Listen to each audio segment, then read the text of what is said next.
नमस्कार दोस्तों, स्वागत है आपका एक बार फिर से हमारे YouTube चैनल में। दोस्तों लेके हाजिर हूं आप सभी के लिए मुख्य समाचार ब्रेकिंग न्यूज हेडलाइन जो बिहार से संबंधित है। बताऊंगा एक एक करके सभी खबर को, इसलिए वीडियो को अंत तक जरूर देखें और वीडियो पसंद आए तो वीडियो पे लाइक का बटन जरूर दबा दें, क्योंकि आपका लाइक करना ही हमारे मेहनत का फल होता है।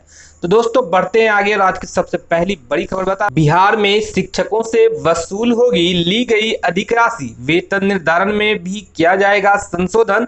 दोस्तों बता दूं आपको, शिक्षकों से वेतन के रूप में ली गई अधिक राशि वसूल की जाएगी। इसके लिए संबंधित शिक्षकों के वेतन निर्धारण में संशोधन होगा। इसके साथ ही संशोधित वेतन निर्धारण का सत्यापन कराया जाएगा। यह आदेश सेवा शिकायत निवारण अपीलीय प्राधिकार सह जिला प्राधिकार द्वारा सेवा शिकायत निवारण परिवाद से संबंधित मामले में 9 जुलाई को सुनवाई के क्रम में दिए गए निर्देश के अनुपालन हेतु जिला शिक्षा पदाधिकारी अमित कुमार के हस्ताक्षर से जारी हुआ है। आदेश के मुताबिक संबंधित परिवाद का विषय वस्तु बिहार राज्यकृत प्रारंभिक विद्यालय शिक्षक प्रोन्नति नियमावली 1993 के आलोक में वर्ष 2010 में स्नातक प्रशिक्षित वेतनमान के आलोक में वर्ष 2010 में ग्रेड 4 एवं बिहार राज्यकृत प्रारंभिक शिक्षक प्रोन्नति नियमावली 2011 के आलोक में वर्ष 2013 में दी गई प्रोन्नति के उपरांत एक वेतन वृद्धि के साथ वेतन निर्धारण किए जाने से संबंधित है। आदेश में कहा गया है कि प्रोन्नति के फलस्वरूप वेतनमान ग्रेड पे में परिवर्तन नहीं होने, अर्थात समान ग्रेड पे पर वेतन में प्रोन्नति होने की दशा में ही एक वेतन वृद्धि का लाभ दिया जाना है। वर्ष 2010 एवं 2013 में स्नातक शिक्षक कोटि में प्रोन्नति शिक्षक जिन्हें समान ग्रेड पे में एक वेतन वृद्धि का लाभ दिया गया और इनमें से जो कार्यरत हैं उन्हें माह जुलाई 2021 में दिए जाने वाले वार्षिक वेतन वृद्धि को तत्काल प्रभाव से स्थगित किया गया है। आदेश के मुताबिक संबंधित शिक्षकों के वेतन निर्धारण में संशोधन कराकर इसका सत्यापन जिला लेखा पदाधिकारी से कराने के उपरांत वेतन मद में ली गई अधिक राशि की गणना कर उसकी कटौती अलग से की जाएगी। आदेश में कहा गया है कि संबंधित प्रखंड के चिन्हित मध्य विद्यालय के प्रधानाध्यापक संबंधित कोटि के शिक्षकों के वेतन निर्धारण में संशोधन कर मूल सेवा पुस्तिका वेतन निर्धारण प्रपत्र के साथ 2 अगस्त तक जिला शिक्षा पदाधिकारी के स्थापना शाखा में हस्तगत कराना सुनिश्चित करेंगे। इसका अनुपालन सुनिश्चित करने का आदेश जिला कार्यक्रम पदाधिकारी को दिया गया है। चलिए दोस्तों बढ़ते आगे और अगली खबर बताते हैं आपको। अगली जो खबर आ रही है दोस्तों, 8 साल बाद संसद पहुंचे लालू यादव, लोगों से की बात। राष्ट्रीय जनता दल प्रमुख लालू प्रसाद यादव ने गुरुवार को कोरोना वैक्सीन लगवाने पार्लियामेंट सेंटर पहुंचे, जहां उन्होंने मीडिया से बात की। इस दौरान तेजस्वी को लेकर पूछे गए सवाल पर लालू यादव ने कहा कि तेजस्वी यादव हमसे भी बहुत आगे निकल चुके हैं, किसी के बनाने से कोई नहीं बनता, खुद बन जाता है। दोस्तों बता दूं आपको, राष्ट्रीय जनता दल प्रमुख लालू प्रसाद यादव वर्षों बाद गुरुवार को संसद पहुंचे। इस दौरान लालू यादव वहां घूमे और लोगों से बात की। अंतर सिर्फ इतना था कि लालू यादव इस बार पार्लियामेंट सेंटर पर संसदीय कार्यवाही में भाग लेने नहीं बल्कि कोरोना वैक्सीन लगवाने पहुंचे थे। इस दौरान लालू यादव ने मीडिया से भी बात की। लालू यादव के जेल से बाहर आने के आरजेडी प्रमुख मीडिया से पहली बार मुखातिब हुए। दरअसल चारा घोटाला में लालू यादव जेल की सजा काट रहे हैं। लालू यादव आखिरी बार 2013 में संसद आए थे।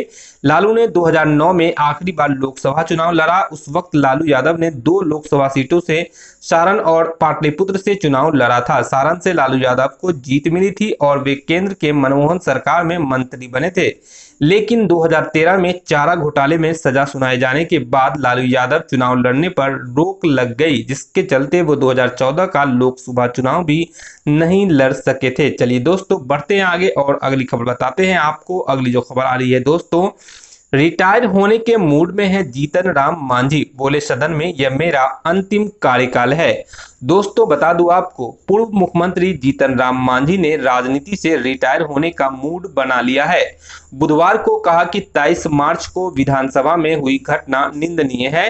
कहा कि सदन के अपने 36 वर्ष के अनुभव के आधार पर हम कहते हैं कि जिस दौर में कर्पूरी ठाकुर जी नेता प्रतिपक्ष थे, तब भी किसी मुद्दे पर विरोध के वक्त तत्कालीन विधानसभा अध्यक्ष के निर्देश पर मार्शलों ने ही विरोध करने वाले विपक्षी सदस्यों को सदन से बाहर निकाल दिया, लेकिन पुलिस की जरूरत नहीं पड़ी। कहा कि हमारी आयु इतनी हो गई है कि यह सदन में मेरा अंतिम कार्यकाल है। अब विरोध का ढंग बदल गया है, विपक्ष शक्ति प्रदर्शन करने लगता है। कहा कि ऐसा एकाध सत्ता पक्ष के लोग भी करते हैं। उधर पूर्व मंत्री नंदकिशोर यादव ने कहा है कि मामला आचार समिति को भेजा गया है, उस पर सदन में चर्चा ही क्यों हो रही है। कहा कि कुछ लोगों ने मान लिया था कि वो सीएम बन जाएंगे, पर ऐसा हो नहीं सका, इसकी टीस है। कहा कि मुझे पूरी आशंका है कि उस दिन बिल के विरोध के नाम पर सरकार को बदनाम करने की साजिश की गई थी। हालांकि बजट सत्र के दौरान 23 मार्च को विधानसभा में विधायकों से मारपीट पर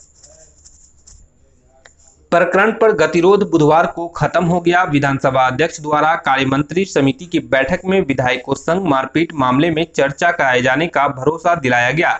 इस पर विपक्षी सदस्यों ने सदन के बहिष्कार का फैसला वापस ले लिया। हालांकि गतिरोध खत्म न होने की स्थिति में वे बहिष्कार की तैयारी के साथ ही सुबह विधानमंडल परिसर पहुंचे थे।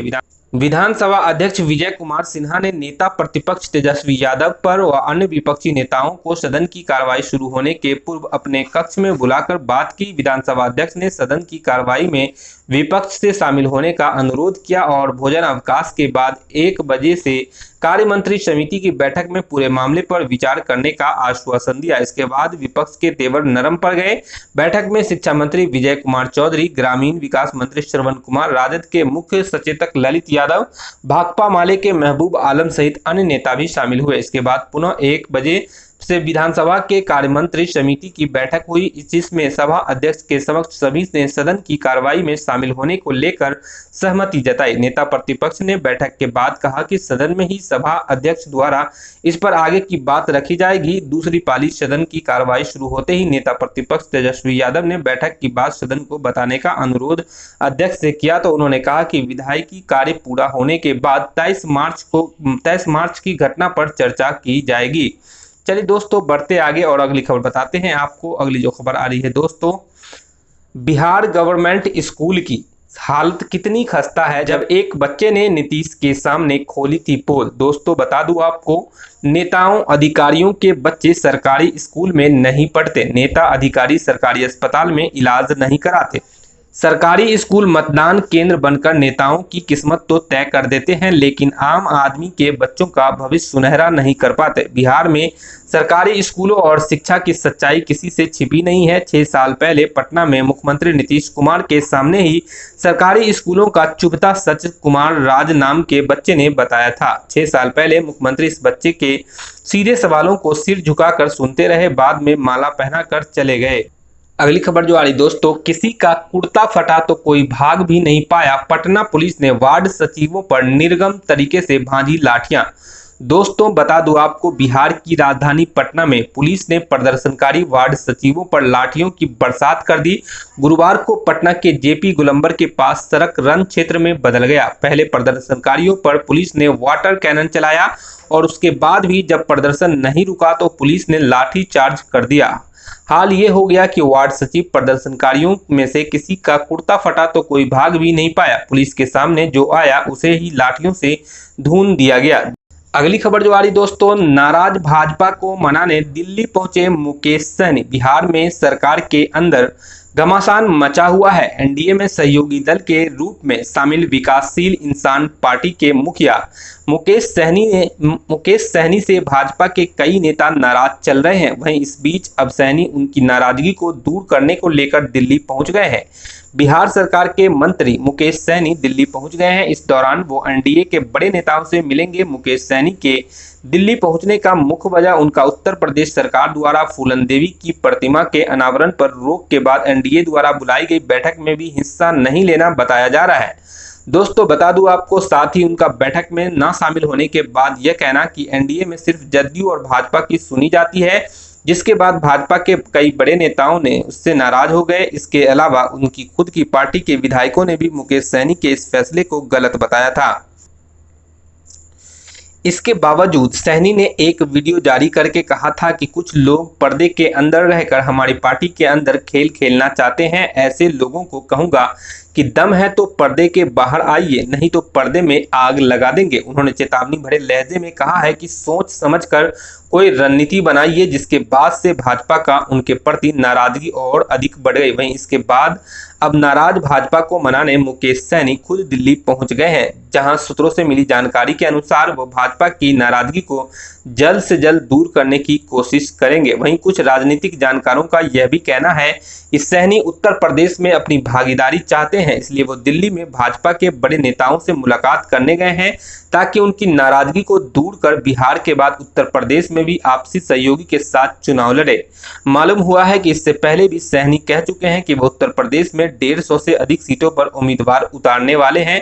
बहरहाल देखना यह है कि जब सहनी दिल्ली में बड़े नेताओं से मुलाकात कर वापस आते हैं तो भाजपा उनके साथ किस तरह का मान मर्यादा देती है, साथ ही वो भाजपा की नाराजगी है वो किसी तरह से दूर हो करते हैं, या फिर भाजपा उनको छोटी पार्टी समझकर तवज्जो देती है या नहीं। चलिए दोस्तों, इस न्यूज़ को यहीं पे समाप्त करते हैं। न्यूज़ देखने के लिए बहुत बहुत धन्यवाद। आपका न्यूज़ पसंद आया हो तो इस वीडियो पर लाइक का बटन जरूर दबा दें और दोस्तों अपने दोस्तों के साथ जरूर शेयर करें। धन्यवाद दोस्तों।